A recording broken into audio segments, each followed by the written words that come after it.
Yo halo guys, apa kabar hari ini? Rebahan aman? Hehe. Kali ini Mimin mau menceritakan sebuah film yang berjudul Going in Style yang rilis tahun 2017, di mana bercerita tentang ketiga pria tua yang bosan dengan kegiatan mereka yang monoton, sehingga ketiganya mulai berpikir dan menyusun rencana untuk melakukan aksi gila. Penasaran kan aksi gila mereka seperti apa?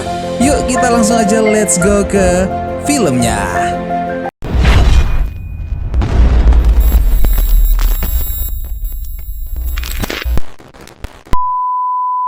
Film diawali dengan memperlihatkan sebuah bank yang bernama Williamsburg Savings Bank, di mana seorang pria bernama Joe sedang menemui salah satu staf bank bernama Chuck untuk mengecek rekeningnya dan menanyakan surat peringatan penyitaan yang ia terima. Joe juga menanyakan mengapa angsuran hipoteknya naik 3 kali lipat. Chuck memberitahu bahwa bunga angsuran kini sudah naik karena masa promo bunga angsuran sudah berakhir. Ternyata Chuck juga yang dulu membujuk Joe untuk mengambil angsuran. Joe pun merasa tertipu karena Chuck dulu memastikan bahwa tidak akan ada kenaikan bunga.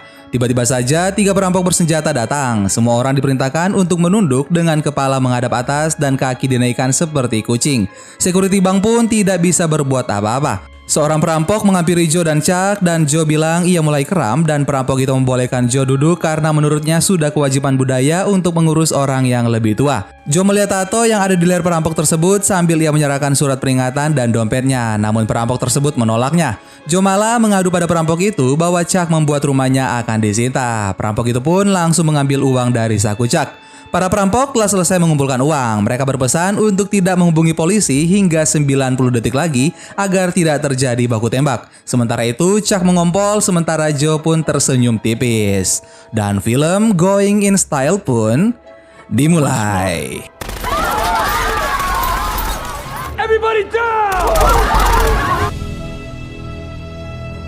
Scene kemudian berpindah di mana saat ini Joe sedang menjalani interogasi sebagai saksi. Ia memberitahu bahwa ia melihat salah satu perampok itu memakai tato di lehernya.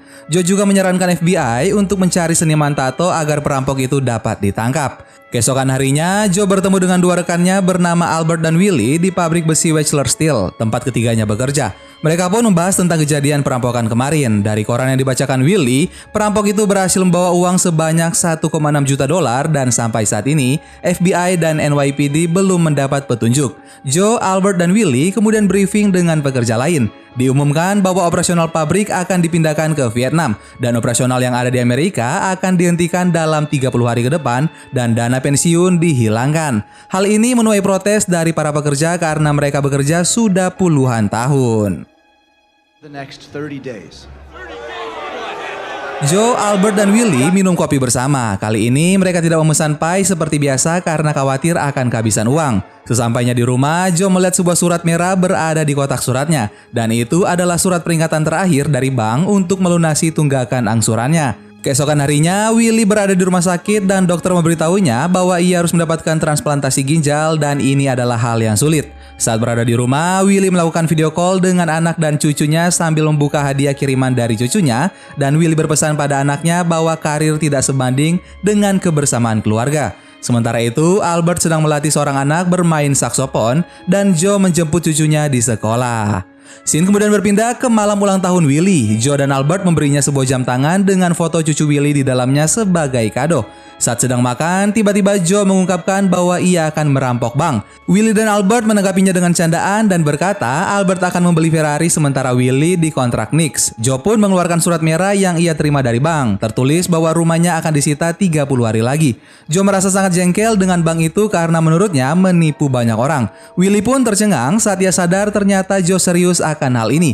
Dan Joe pun mengajak Willie dan Albert untuk ikut serta. Menurut Joe, hal terburuk yang mungkin terjadi adalah mereka tertangkap lalu dipenjara, tidur di ranjang dan diberi makan 3 kali sehari serta perawatan kesehatan yang mungkin malah lebih baik dari mereka saat ini karena mereka sudah tua.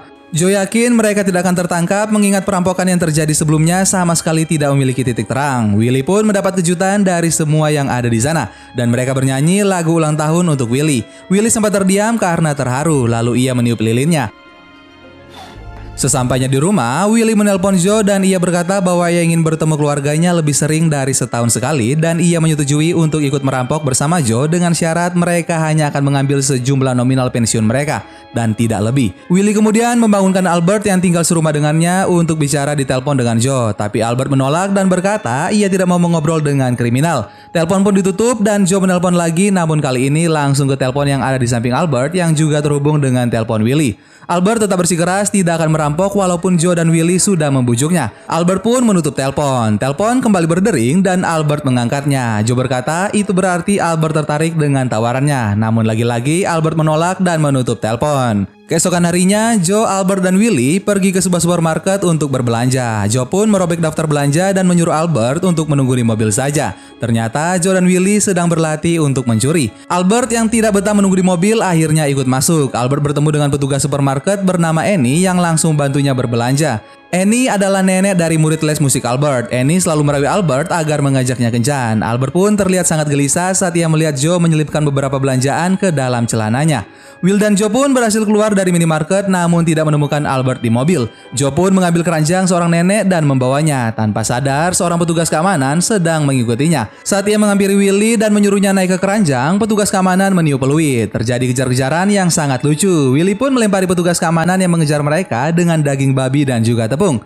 Joe dan Willy tertangkap saat hampir menabrak sebuah bus. Akhirnya Joe, Willy, dan Albert dibawa ke kantor keamanan. Rekaman CCTV menunjukkan aksi mereka dengan jelas. Terlihat Joe dan Willy mengutil sementara Albert berlarian tidak jelas tanpa mengambil apa-apa. Kepala keamanan akhirnya membebaskan mereka karena dianggap sudah tua dan ia justru membagikan kupon diskon belanja agar mereka tidak mencuri lagi. Albert pun marah pada Joe dan Willy dan ia tidak membolehkan mereka naik ke mobilnya. Albert pergi dan Joe berkata pada Willy sepertinya mereka butuh bantuan profesional. Mereka akhirnya pergi mengunjungi menantu Joe bernama Murphy yang dianggap Joe mengenal dunia kriminal untuk mencari bantuan. Di sisi lain, Albert kembali ke supermarket untuk berbelanja. Ia menunjukkan setiap barang yang ia masukkan ke keranjang ke arah CCTV, membuat kepala keamanan tertawa melihatnya. Annie pun menghampiri Albert dan kembali merayunya. Albert berkata ia tidak bisa karena tinggal dengan teman serumah dan disaut oleh Annie bahwa ia tinggal sendirian. Scene kemudian berpindah ke kedai langganan Joe, Albert, dan Willy. Mereka bertiga sedang berkumpul. Willy membacakan berita di koran yang memuat tentang Samtech Steel. Di koran itu tertulis bahwa dana pensiun dan aset perusahaan dikelola oleh Bank Williamsburg Saving Bank, bank yang akan menyita rumah Joe. Albert sangat marah mendengar hal ini dan memutuskan untuk ikut merampok, dan mereka pun bersulang. Scene kemudian berpindah memperlihatkan Joe, Albert, dan Willy yang mendatangi sebuah pet shop atas saran Murphy. Di sana mereka bertemu dengan pemilik pet shop yang bernama Jesus. Mereka menawarkan kesepakatan untuk memberinya 25% dari hasil curian. Jesus pun setuju dan berencana akan memulainya besok hari. Oh no, we just give it a go. Malam harinya, tiga kakek ini makan malam bersama. Joe memperkirakan mungkin sisa hidupnya 7 tahun lagi dan menanyakan hal ini pada Willy. Dan menurut Willy, ia mungkin hanya akan hidup 2 tahun lagi. Dan menurut Albert, karena ia sial, mungkin ia akan hidup sampai 100 tahun dan menghadiri pemakaman Joe dan Willy. Joe kemudian menghitung nominal yang harus mereka dapatkan dengan rumus total sisa hidup dikalikan dana pensiun per tahun. Hasilnya adalah $1.215.000. Inilah jumlah uang yang harus mereka curi. Mereka pun mulai menyusun rencana bersama dengan Jesus. Scene lalu berpindah ke Williamsburg Saving Bank. Hari ini adalah H-20 sebelum rumah Joe akan disita. Joe, William, dan Albert menjalankan rencana pertama. Mereka menggambar peta bank, kemudian mengambil beberapa foto karyawan dan beberapa sudut bank. Selanjutnya, Willy memfoto kabel kemudi bus agar mereka dapat mempelajari bagaimana menjalankan bus tanpa kunci. Scene lalu berpindah ke H-16. Mereka dilatih oleh Annie untuk menjaga kebugaran. Lalu mereka mulai menyusun alibi. Perampokan akan dilakukan tepat saat karnaval penggalangan dana panti jompo dan mereka akan menjadi relawan dalam pembuatan kaos panitia agar alibi mereka kuat. Scene lalu berpindah ke H-10. Joe bertransaksi di teller untuk memantau apa saja yang ada di bagian teller. Sementara di sisi lain, Willy membeli tongkat dan Albert pergi ke Wechsler Steel. Mereka kemudian mengatur stopwatch selama 2 menit dan masuk ke dalam bank untuk berkeliling, menguji seberapa lama waktu yang mereka habiskan di dalam. Mereka kemudian berlatih menembak dan tidak lupa membuat kaos panitia. Waktu terus berjalan hingga tiba H-1 perampokan. Joe dan Willy pun menonton TV sementara Albert sudah tertidur karena kelelahan. Joe dan Willy bersepakat bahwa mereka tidak akan melukai siapapun. Ketika ada masalah, mereka akan segera keluar dari bank. Saat polisi datang, mereka akan mengangkat tangan dan perampokan harus berhasil dalam waktu kurang dari 2 menit. Willy pun menyelimuti Albert sementara Joe masuk ke kamar. Scene pun berpindah ke rumah Joe, di mana Murphy sedang berada di sana membuatkan sarapan untuk putrinya cucu Joe. Ia baru pertama kali melakukan hal ini dalam hidupnya. Joe kemudian mengantar cucunya ke sekolah, diikuti oleh Murphy. Joe pun memeluk cucunya dengan erat dan berpesan untuk jadi anak berbakti. Joe berpesan pada Murphy untuk berpura-pura tidak tahu tentang rencana perampokannya. Dan jika ia tidak kembali, maka Murphy lah yang akan meneruskan tanggung jawabnya melindungi keluarga. Joe, Albert, dan William pun pergi ke acara karnaval penggalangan dana panti jompo dengan memakai kaos panitia. Mereka berbaur dan berpartisipasi dalam karnaval. Saat waktu menunjukkan pukul 2.14 siang, mereka pun bersiap untuk menjalankan aksi perampokan.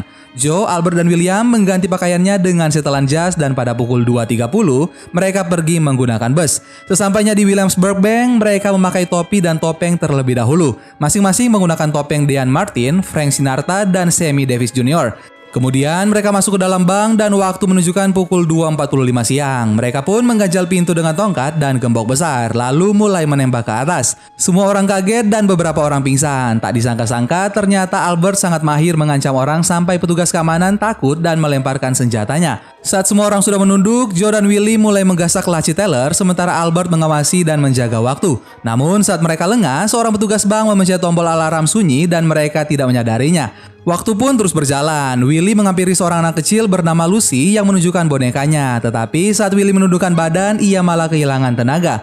Lucy berteriak bahwa Willie membutuhkan bantuan. Lucy hampir saja melepas topeng Willie karena menurut Lucy mungkin Willie sedang kepanasan. Lucy juga sempat melihat foto cucu Willie di jam tangannya. Sementara itu, mobil polisi sudah dalam perjalanan menuju bank. Saat Willie sudah bisa berdiri, Chuck mengambil pistol dan mengarahkannya pada Albert. Chuck menembak ke arah yang tidak beraturan dan ia hanya berteriak-teriak tidak jelas. Albert menembaki balik dan Chuck berteriak lebih keras dan menangis padahal pistol Albert hanya berisi peluru hampa.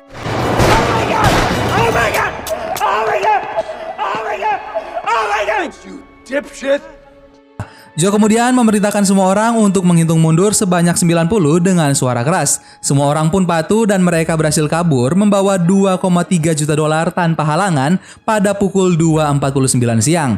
Pada pukul 3.17 sore, beberapa mobil polisi sudah terparkir di depan Williamsburg Bank. Sementara di lokasi yang berbeda, Joe, Albert, dan Willie berpisah. Willie membawa bus mereka dan Joe naik taksi dan Albert naik bus yang berbeda.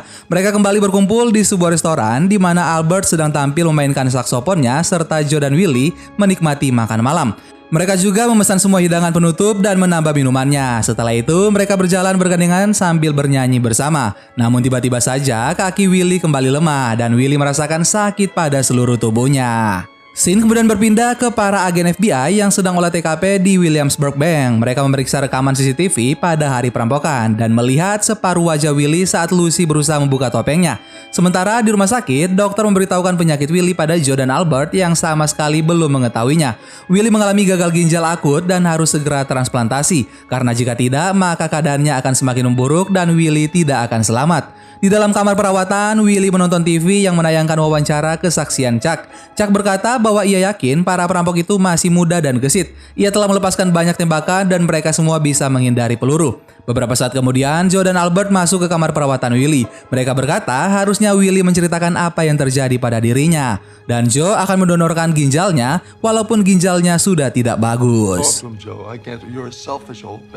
Di sisi lain, tepatnya di kantor keamanan supermarket, kepala keamanan melaporkan rekaman CCTV saat Joe, Albert, dan Willie mengutil di supermarket. Agen FBI sempat tidak yakin, namun saat melihat cara Albert berlari dan membandingkan dengan rekaman CCTV bank, agen FBI itu meminta salinannya.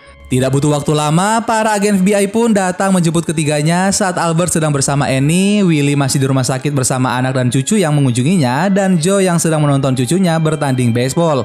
Mereka bertiga dibawa untuk diinterogasi. Masing-masing memiliki alibi, tapi Willie berkata ia berjaga di wahana rumah hantu dari jam 2 siang sampai jam 4 sore. Joe berkata pada hari itu ia bangun jam 6 pagi, mengantar cucunya ke sekolah seperti biasanya. Sementara Albert yang sedang kasmaran berkata pada pagi itu ia bercinta dengan Annie sebanyak 3 kali, lalu ia membuat sarapan dan bersiap ke karnaval. Willie juga menambahkan pada pagi hari sebelum ke karnaval, ia memakai seragam panitia dan mampir ke kedai langganannya untuk sarapan. Joe kemudian berkata setelah memakai seragam panitia, ia mengumpulkan tiket untuk bilik wahana. Padahal sebenarnya ia sedang menyiapkan pistol hampa dan juga topeng. Ia juga menambahkan bahwa ia pergi ke karnaval pukul 2 siang, berbincang dengan Paul, kemudian pergi ke bilik tiket. Yang tidak ia sebutkan adalah saat ke bilik tiket ia memakaikan topinya pada kakek lain yang sedang berjaga, sehingga ia berkata pada FBI agar memeriksa kesaksian orang-orang yang datang ke bilik tiket bahwa yang berjaga adalah kakek-kakek memakai topi abu-abu. Albert kemudian berkata ia pergi ke karnaval dan berada di kedai permen kapas, kemudian kakek lain bernama Milton menggantikannya. Dan alibi ini diperkuat dengan kesaksian Milton yang mengatakan bahwa Albert berada di karnaval sepanjang hari. Willy ternyata sudah menyiapkan peralatannya di dalam rumah hantu dan ia keluar dari pintu belakang dengan kostum murni dan memakai tongkat. Ia kemudian masuk ke dalam sebuah bus dan menerapkan yang ia pelajari untuk menyalakan bus tanpa kunci. Albert kemudian menambahkan bahwa ia menderita divertikulitis akibat kebiasaan minumnya di masa lampau sehingga perutnya bermasalah. Yang tidak disebutkan Albert dalam keterangannya adalah ia sebenarnya membobol dinding belakang toilet sehingga yang terlihat di CCTV adalah ia tidak keluar dari toilet dari pukul 2.30 hingga 3.30 lebih.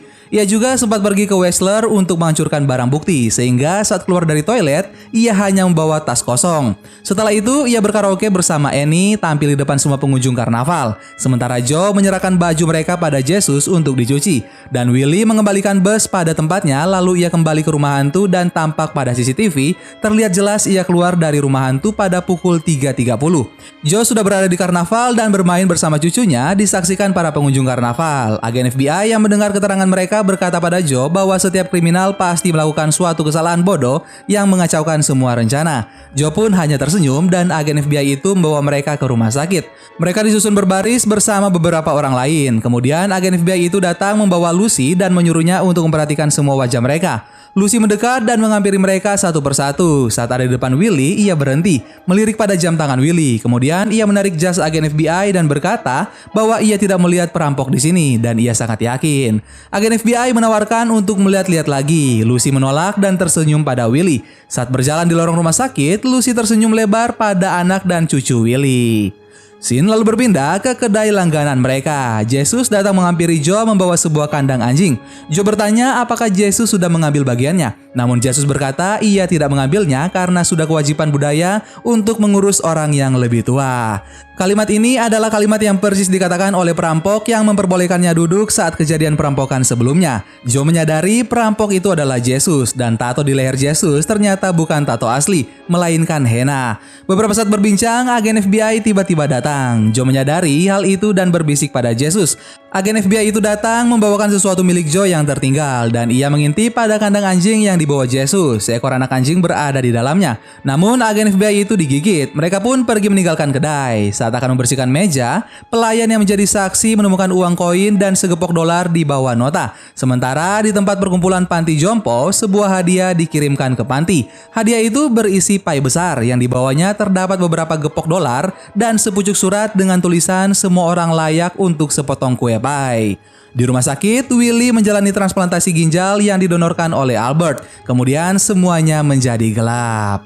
Scene kemudian berpindah ke rumah Joe. Joe duduk di teras rumah sementara cucunya bermain dengan anjing yang ia adopsi dari Jesus. Joe pun menarasikan, bisa dikatakan dalam hidup jika kau beruntung kau punya beberapa teman terbaik. Orang yang selalu ada untukmu hingga akhir. Kau tumbuh tua bersama, melihat semua bersama, melakukan semua bersama, tertawa dan menangis bersama. Sambil berpindah ke scene lain di mana Joe menggunakan jas hitam dengan suara bergetar ia meneruskan, Albert adalah salah satu orang itu bagiku. Takkan ada orang lain seperti dia yang bersedia pertaruhkan semuanya untuk yang lain, memberimu kata-kata indah atau sebuah ginjal, dan selalu mengeluhkan soal itu setiap harinya.